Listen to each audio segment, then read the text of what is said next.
Hello, Facebook family. We are so excited to be live this evening. I have Reverend Orlando Evans with me, and we might have a couple of our speakers to join. We'll see what happens. If not, then you all have the pleasure of hearing from the two of us. Our topic for discussion this evening is ministries that have impact. And we're going to be talking about some innovative strategies for your ministries to have an impact, because we know that during COVID, people have been struggling, like trying to figure out, what do I do? My members are, kind of disconnecting because I don't get to see them and have meetings as regularly, and people are zoomed out. So we're excited to talk about some strategies, and we would love to hear from you guys. So feel free to post in the chat in the comments if you want, and share any strategies or questions that you have. So Reverend Orlando, please introduce yourself. I can't believe that we've known each other for like 6 years. It's been a while, at least 5 of them. It certainly was an honor to meet you several years ago at a conference, and to maintain connection and see the wonderful work that you're doing. But I'm Orlando Evans. I currently serve as associate pastor at Impact Church, which is in the United Methodist Church, North Georgia Conference. And over the past couple of years, I've had the wonderful opportunity to do some exciting things. For the first couple of years, I led our small group program, as well as continuing through this day to lead our community engagement or outreach, as well as some creative work that I've done with our online community. So it's truly a joy to just be a resource and to be able to creatively offer ways to connect with people during this season. That is so awesome. And I think that, like you said, we have to be creative. And sometimes people are like, well, why aren't some of the ministries growing? And I think it's because people don't want to invest the time that it takes to be creative, because it's no longer everyone come to me. Now you actually kind of have to work for it, because we're in competition with every other ministry, not only on Sunday morning, but even when it comes to different projects that we're executing, because it's not just who people know or where they're connected to. It's like whatever they see online. So what do you advise to churches, or when you're talking to your pastoral friends about that? I think one of the first things that we need to do is experience a mindset shift, and we need to stop thinking about ourselves as churches and maybe start to think of ourselves as broadcast houses. Ooh. And so we have the opportunity, fortunately, in today's day and time, we have the opportunity, whether it's laptop computers, whether it's tablets, or whether it's this computer that we carry around called a cell phone. We have creative ways to capture content, to share content, and connect with people in a dialogue instead of a monologue. So I think there's a lot that we can do, but the first step is to shift our perspective, or shift our perspective of who we are, and start seeing ourselves as content creators who have the ability to broadcast specialty programming. So I have to ask this. When we think about content creation, is it fair to say that content is more than just the Sunday morning service? Content has to be more than a Sunday morning service. And here's the thing, when we stream the Sunday morning service, or even if we save it and make available on our website or social media platforms, that's not in a package that people can easily consume. What I like to recommend is that we offer such content in digestible chunks. So rather than posting an hour and 15-minute long clip or worship experience or service, what will be more beneficial is to highlight a segment anywhere from 30 seconds to perhaps 45, and then attach to that an element of engagement, to have people share their thought, to express what they experience, or even perhaps to solicit a prayer request or stand in agreement. We have to think more so of giving people digestible chunks throughout the week, and have them have an opportunity to not only consume it for their edification, but also invite others to do so by sharing. Yeah, I think that is so critical, because I was in a conversation on Saturday, and the group was talking about like measuring analytics and how, the number of views that they're getting. And so I looked it up, and Facebook counts a view if someone watches for 30 seconds.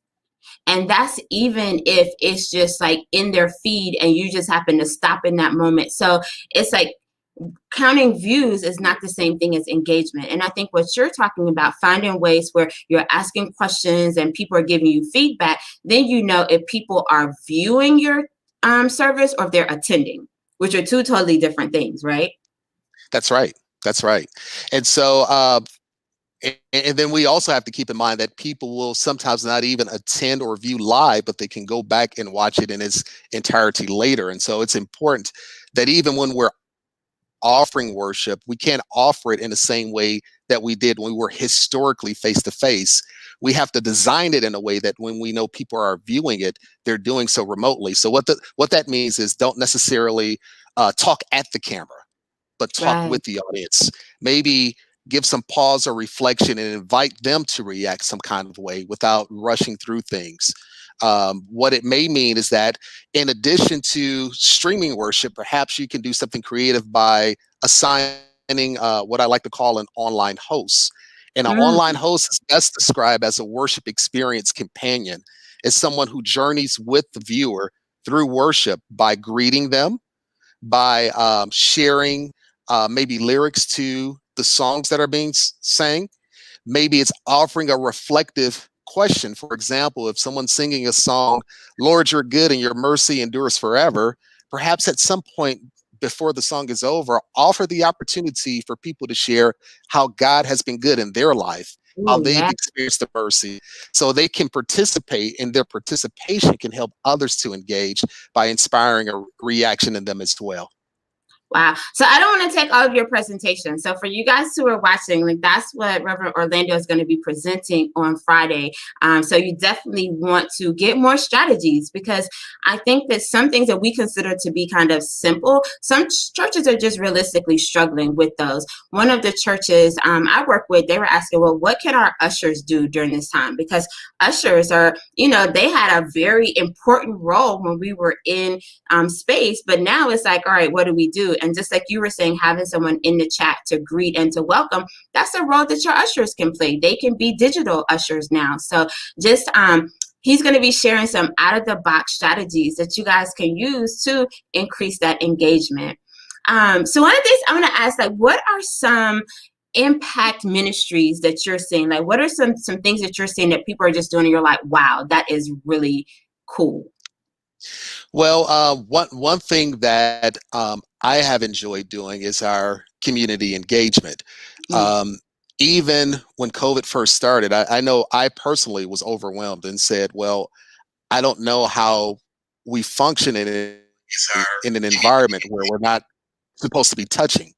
right, right. But fortunately, we found creative ways to one wear PPE, but then be able to provide resources to children, to senior citizens, to community members in need. One of the things that we've been proactive in doing is distributing food resources in partnership with City of East Point, Atlanta Community Food Bank, and a wonderful organization by the name of Common Market for the first part of last year. We would gather food resources and invite the community to drive through and pick up those type of resources. Oh, We wow. also were, yes, we were also proactive in partnering with community organizations to collect canned goods and cleaning supplies. We Mm, partnered with the National Black MBA Association. We partnered with a wow. wonderful organization by the name of Georgia Stand Up. And as we gathered those resources, we were able to take them over to Longview Trailer Park. We were able to take them over to senior citizens' home and be able to bless people with personal protection, with food resources, with cleaning supplies, and just be an inspiration, encouragement in their lives. Wow. And that means so much to people because a lot of times we make assumptions that, everyone has access to. And a lot of times we just don't know people's struggle. One of the churches that I worked with, they went to nursing homes and gave tablets to the members there so that they could so they could watch the service online, which was like a huge investment. But I just imagine how the members felt that they were able to connect digitally. And it's like, that's something that we should have been doing before the pandemic. So it kind of makes you wonder, like, how much ministry we're doing now that we kind of should have been doing before, right? Goes for a second. There we go. Hey, you're Okay, good. yep, I'm back. Sorry for the hiccup, but go ahead and say that part for me one more time, No, I please. was just saying, some of the ministry that it seems like we're doing now are things that we actually should have been doing before the pandemic, but the pandemic has made us step outside of our comfort zone and do these like innovative strategies. That's exactly right. Jesus long ago called us to be the church beyond the walls. Right. He called us long ago to go out and take care of the orphan, widow, and poor. In fact, throughout Scripture, Old Testament and New, God's intention was always that the love of the community of faith would draw others towards God. And so I think all too often we get comfortable behind the walls of the church and not necessarily want to branch out unless we're connecting with people who share the same social demographic attributes as we do. But that's not what Christ called us to do. God called us to be a resource to the surrounding community, including people who are not like us. So I think this pandemic gives us an opportunity to not only have a physical presence, but have a digital presence that can cater to not only people in our local neighborhoods, but also people across the city, or even people from different channels of the world. Definitely. So why do you think churches have such a hard time embracing change and innovation? Because it's interesting, with the PBS special that's on right now, like we're very good at being like reflective and looking at our history and looking backwards. But when it comes to almost being like the business world where they're always looking forward to innovation and trends and what's next, like why does the church have such a hard time like looking for looking for innovation and looking for the trends of the future? I think a lot of times the church gets comfortable. Right. And I think another thing, I think the church is often afraid to collaborate. Mm, The church doesn't want to collaborate with the church across the street because we're afraid we'll lose the members. We right. don't want to collaborate with external organizations for fear of critique that we're not being the church, we're being the world. But I think we have to be able to see God in everything, and find ways to collaborate with corporate and community leaders, find ways to collaborate with the entertainment world, find ways to collaborate with government organizations. And not that you don't separate church and state, but you can look for ways to support one another, whether it's a federal initiative. Even the food distribution is a federal initiative, and we're Right. partnering with the government to help reach people. So I think we have to get out of being afraid to step out and connect with people, and just really be confident that as we move, God is going to move with us. In fact, if we really pay attention, God is leading us to move and waiting for us to respond. That is so true. And sometimes, like the ministries that we want to do, like I find that, churches want to be the beginning and the end of that ministry instead of saying, hey, if we're trying to help like teenage girls, there's probably a nonprofit in your community that's already doing that work. And if you partner with them, you can have a greater impact because one, like they already have resources and they just need capacity, whether that capacity is a location or if it's money or if it's people. And so by partnering, we can have a greater impact rather than the organization being over here and us being over here trying to do our own thing instead of coming together to help the greatest number of people. That makes absolute sense. So what you're saying is for us to find people who are the subject matter experts, for us to find people that are proficient in a skill set, and for us to direct certain resources to them, whether it's people, whether it's awareness, maybe it's financial resources in some cases, but to not recreate the wheel, but direct people to the wheel that's already running. Um, Exactly. and we've had success at the church that I'm at now, partnering, as I mentioned, with the organization Georgia Stand Up, even the United Way, on several occasions, and just leveraging the expertise that they've had in place, and we may supplement it with volunteers. We can say, Right. please let us know what's coming up, and then we can engage people to help fuel that rather than us try to build something that we're not necessarily proficient in. So, do you think that that's why so many pastors and ministry leaders experience burnout? Because, they're trying to do it all themselves when really, like, that's not their thing. Like, you might have a heart for, helping the homeless, but you have a 9 to 5, you have your family at home. That's not your thing, but you're trying to create this whole ministry on your own. Do you think that's a part of the burnout that people are That's experiencing? that's clearly part of the burnout because we as pastors and leaders, we have to learn to be better developers and delegators. And those two things go hand in hand. One of the ways that you help to develop leaders is to delegate things to them and initially walk alongside with them as you're teaching them, but then you want to be able to send them out with core foundational knowledge and expertise, and then there's a learning curve as you go along. And we have to trust that when we delegate certain things that we can take our hands off of it. But a Right. lot of times we fall short because we're so passionate that we become controlling, and we don't Mm. necessarily trust people to run with the vision that they've been given. And so when we put our fingers and hands at everything, we can't help but be exhausted because we didn't allow ourselves to rest with the help that God gave us. And that leads me to, because I have like a lot of theories about church, but it leads me to, just wondering about like the true liberation that we have within the church. Because when you're controlling everything and you feel like you have to be a part of everything, one, you're not helping people to grow. And then Right. two, like there's no liberation in that. So you come into this work and you're trying to do ministry, but you're constrained rather than saying, go out into the world and serve with your fellow man. Like there's a sense of liberation in that I don't think a lot of leaders really consider. That's right, and we as faith leaders need to do a better job of considering that because that's exactly what Jesus modeled. Jesus walked closely with the disciples, and you and I well know that there were more than 12, but Jesus walked very closely with the disciples. But at some point, he said, I'm going to send you out two by two. And what I Mhm. want you to do is to do what I taught you, to go out and teach and heal and help to make people whole. And there was an expectation that that work would get done without Jesus physically being present because Jesus had equipped disciples or teammates or people whom he delegated responsibility to go out and do the work. I know, and that's so fascinating to me because in a lot of the church models that I've seen, there isn't a lot of empowering and delegating. It's Right. more controlling and micromanaging, Yeah. and the ministries end up being really small.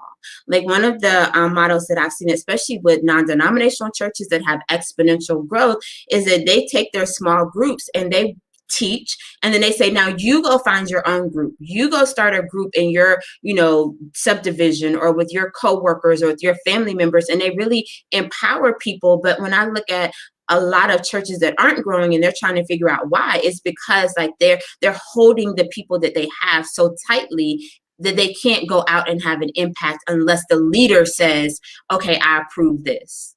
And I think you're right. And we have to get out of that. And then as we're deploying people, we need to be wise enough, or we should be wise enough to help deploy them in areas that they're passionate about. Right. And so that you may be someone who's a salesperson, but perhaps a salesperson in your 9 to 5, but perhaps you're passionate about children outside of work. Well, if we're deploying small groups, perhaps we deploy people like that to lead groups that are catering to youth or children because they're naturally going to gravitate towards that crowd, and then they're going to pull in people who have similar interests. It may be best friends or colleagues or college buddies that share similar passions. You could easily say, "Well, I'm working on this group with my church, and I know that you too like to work with youth. Why don't you come on and hop on and help me out for a Saturday or on a Tuesday?" And then as we pull people in and get them involved, then their passion becomes ignited, and then they could be a potential long-term resource to help further what we're working on.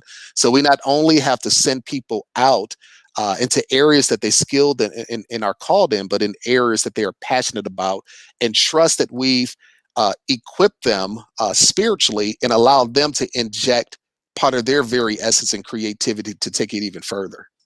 Right, because I think a lot of times when we think about like outreach, it's always with the goal of getting these people to come to us, getting these people. And a lot of churches, like I've heard them say, like, we've been feeding the community and we've been doing these things, and none of those people come to our church. And it's like, well, if you kind of think about the approach, like one, you're probably doing like this toxic token charity where you're just giving stuff to people and there's no real relationship building that's happening. And I like to use the example of the lame man in Acts. Like, he was looking for change, but it wasn't monetary change. He was looking for a change in his life, and everyone assumes that when he stood up to walk, that was the first time that he was able to walk. But it's like, but what if he had been able to walk long before then, but no one ever tried to help him up? People were just carrying him and giving him what they thought he needed rather than trying to actually have an impact on his situation. That's powerful. I love the fact that you call that out. Extremely powerful, and I agree. Yeah, it's interesting because I think about, how many people have we left at the door with just, giving them stuff and not really assessing what are the actual needs, like how did you get here?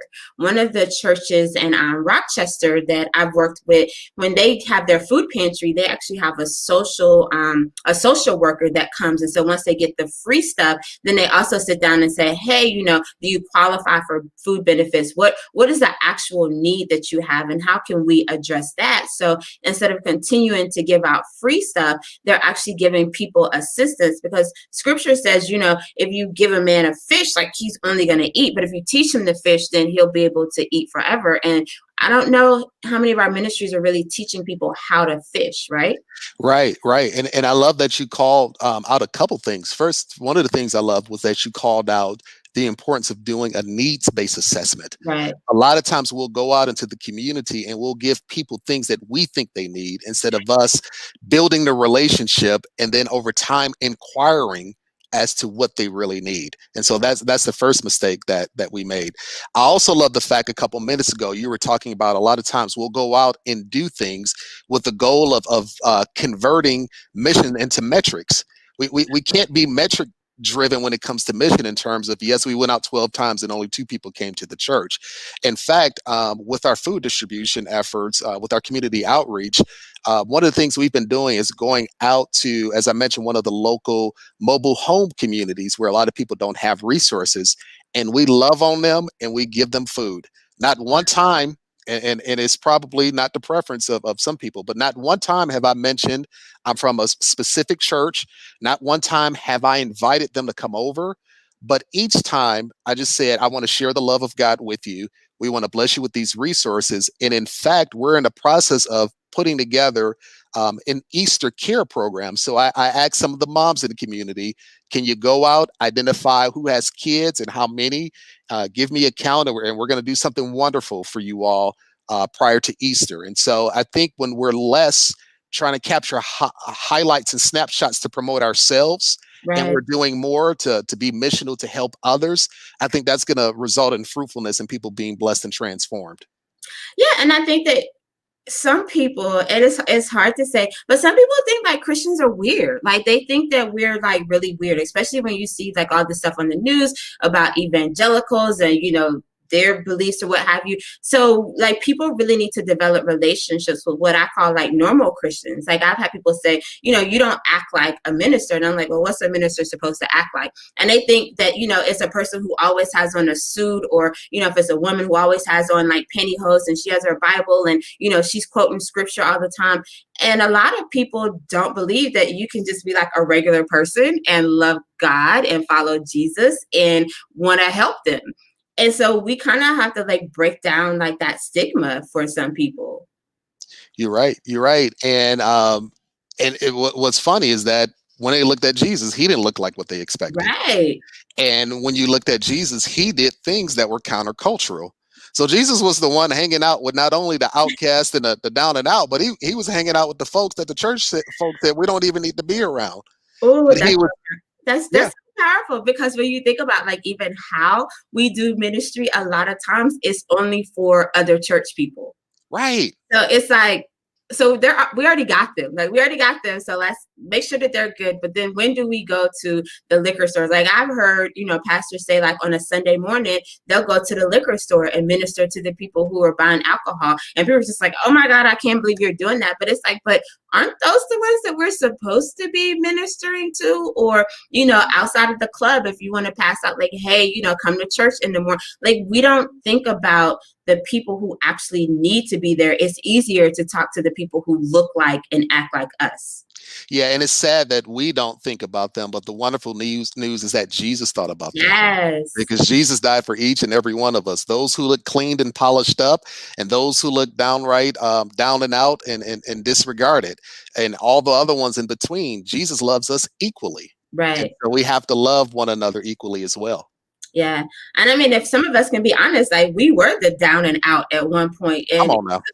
if somebody didn't come and, give us a hand up, like we would still be where we are. But it's almost like, people get spiritual amnesia. And, once they get, saved, then it's just like, oh, I don't do that. I don't go there anymore. And it's like, once you get to a place of spiritual maturity, you should be able to go anywhere and minister to anyone without feeling like it's going to jeopardize like your safeness. Because if going to a club like is going to like make you backslide, the issue isn't the club. The issue is more with your spiritual growth. Right. Spiritual growth, spiritual maturity, and spiritual discipline. Right. The more you exercise, it's just the same way like we're in the gym. If you're lifting a couple times a week, you're going to be a lot stronger than lifting once a month. Right. If you're exercising spiritual discipline on a consistent basis, it's going to make you stronger. Right. And I think, and those are the spaces where we can have the greatest impact is around the people who don't know God, who haven't accepted Jesus as their savior. But too often we want to minister to the low-hanging fruit. And the reality is most of them have a church or they have like some ministry that they're already connected to. So they're not going to leave their church to come to your church. That's right. And the thing is that they shouldn't leave their church to come to your church. But if we remember that one plants, one waters, and God gives the increase, we'll be less interested in trying to get people to switch memberships, and we'll be more interested in pouring into people what God gave us to pour into them. Right, right. So ministry that impacts. We know that Texas is really getting hit hard right now. What are some things that you think that we can do to help the people in Texas? Because I mean, it's just like I read one story where there was a family burning their furniture in their house to keep warm. And I just cannot imagine what that looks like. And this is, one of the, I think, times that, God is calling us to have an impact and to show ourselves as a blessing. And that's a great question. And I think the degree to which we can respond partly relates to the proximity that we have to the location.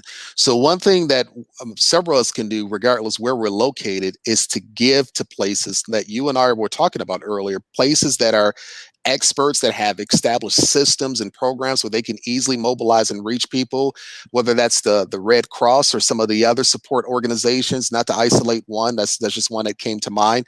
So perhaps look at what type of relief efforts are going on and commit financial resources to it. Second thing that we can do, several of us may have family members or friends who are impacted.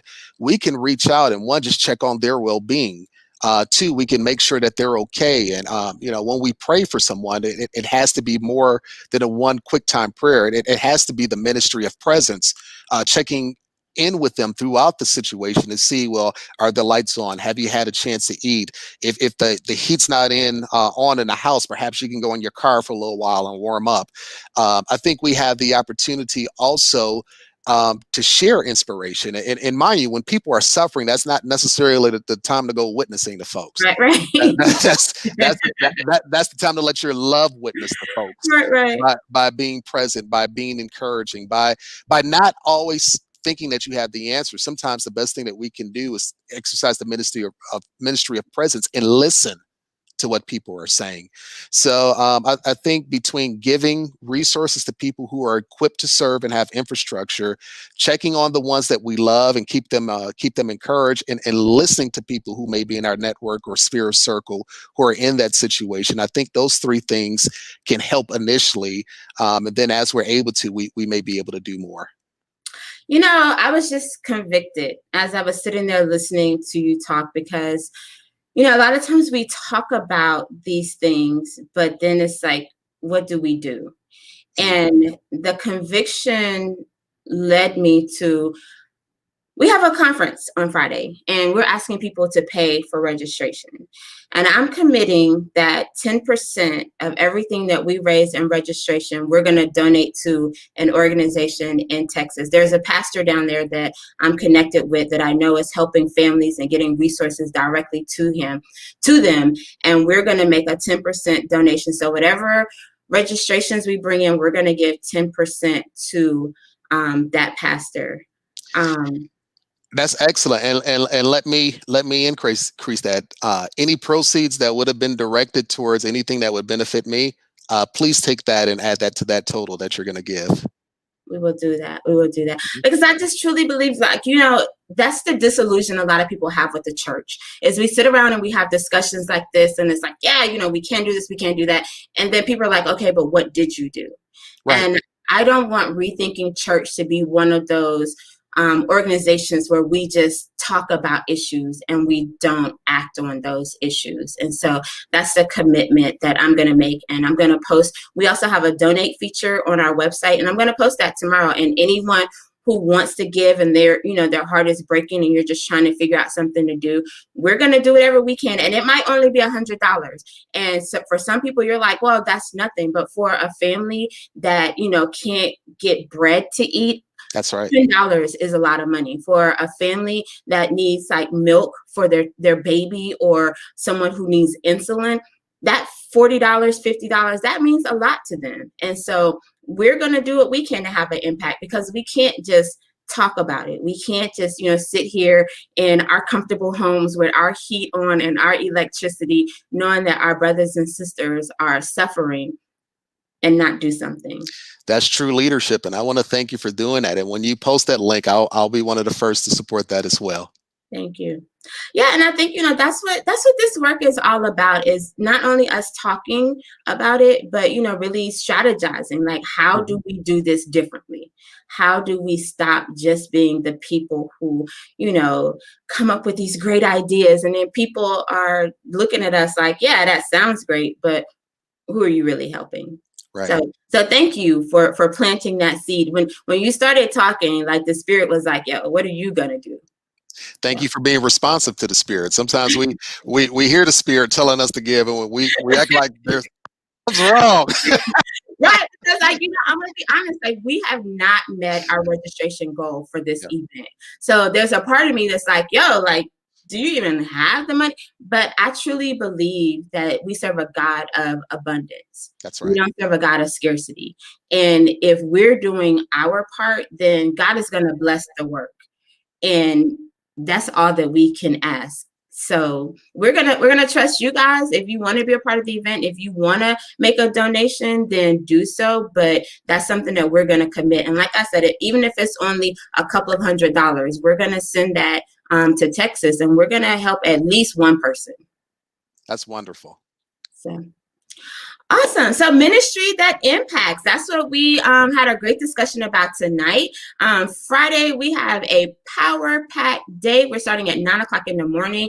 I'm doing a bonus session to kick us off, 8 strategies to create ministry that impacts. So if you guys are looking for some quick strategies that you can implement, similar to what we talked about tonight, but also how you can have a financial impact on your ministry, in your community, in your congregation, we're going to talk about that.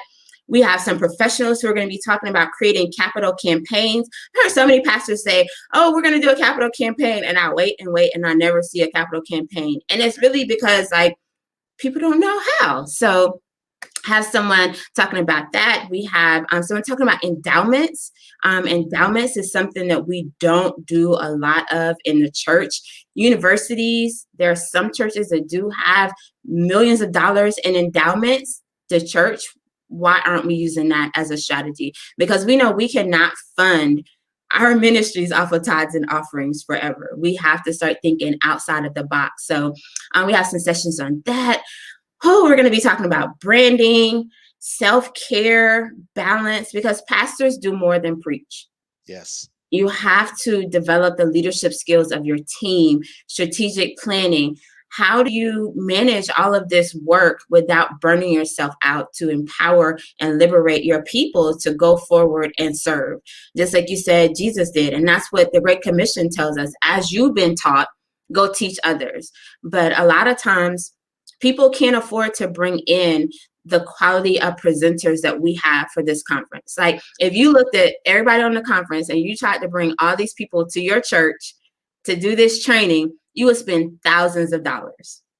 And that's why I do these conferences, because instead of y'all spending thousands of dollars, you spend $39 and you have access to all the videos. You can use them for training, workshops. take advantage. Knowledge is power. And the reason we don't get ahead and we don't move the needle to have impact ministry is because a lot of times we don't have the knowledge or access to the resources. So, do you have any parting thoughts for us? I'm going to go get some food and settle in to watch this PBS special that everybody was going crazy about last night and I missed because I was in Clubhouse. Right, I DVR'd it because I was on Clubhouse as well. So we have to catch up. But in closing, I just want to say it's a wonderful thing that we can come together and use technology to share information and resources to help equip and empower others who are in the body of Christ. So for those of you who are watching, please register, please tell a friend. Thank Reverend Lakeisha and all the wonderful work that you are doing and the people who are volunteering to assist you. God bless each of them. And I look forward to us continuing to do positive things. And like I said, whenever you need me, I will be a resource to you. So just call and I'll gladly make time. Well, I'm one of those people, when you said it, I was like, okay. And then like a week later, I was like, so about that. When you need Right. I really believe like that's a big part of this work is like, it's not about me. And I tell people, it's not about me and what I know, but it's about bringing people together to share their expertise and to build a community where we can share what's working. Because, if someone is doing digital strategy, someone's doing evangelism, someone's doing, outreach, if we all come together, we can create a powerful strategy that can impact the world. But too often we only work in our silos, within our denominations, within our communities, and we don't get the benefit of the knowledge that's out there. So I thank you, and you don't have to worry. Like, I will be calling you. All right, I'll be there. Just let me know. Yes, because we have some really exciting things. So you guys, also when you register, the closing session, I'm going to share with you guys what we have planned for July. And just a sneak peek, we're doing, so last year we have 4 days. I think it was like 60 speakers and just rethinking church. This year we're doing 3 days. We have 6 cohorts and we're going to have 75 speakers. We're going to focus on Christian education and church administration, digital discipleship, economic empowerment, demographic ministry, social justice, and worship and arts. And it is going to be crazy. We even have a celebrity DJ to close us out that Friday. So we're going to have like a little dance party. So it is going to be crazy. And I'm so excited to share that with you guys. So tune in Friday for our closing session in the afternoon, because we're also opening up the call for speakers. So you guys will get that information. But that's all I have. So thank you again, Reverend Orlando. Thank you for the opportunity to serve. Yes, definitely. And make sure in the comments that you share your contact information. So if anyone wants to contact you about digital discipleship strategies, that they know where to reach you. Will do. Sounds good. So we had some comments, but as you noticed, like I was trying to pull them up and it wasn't working. So we'll respond to the comments in the comment section because I just couldn't pull it together, but y'all be okay. So we'll see you all on Friday, bright and early, 9 o'clock. Wonderful day plan. And if you all need anything, just reach out to us. We're here to serve. We're here to be a blessing. Thank you. Awesome.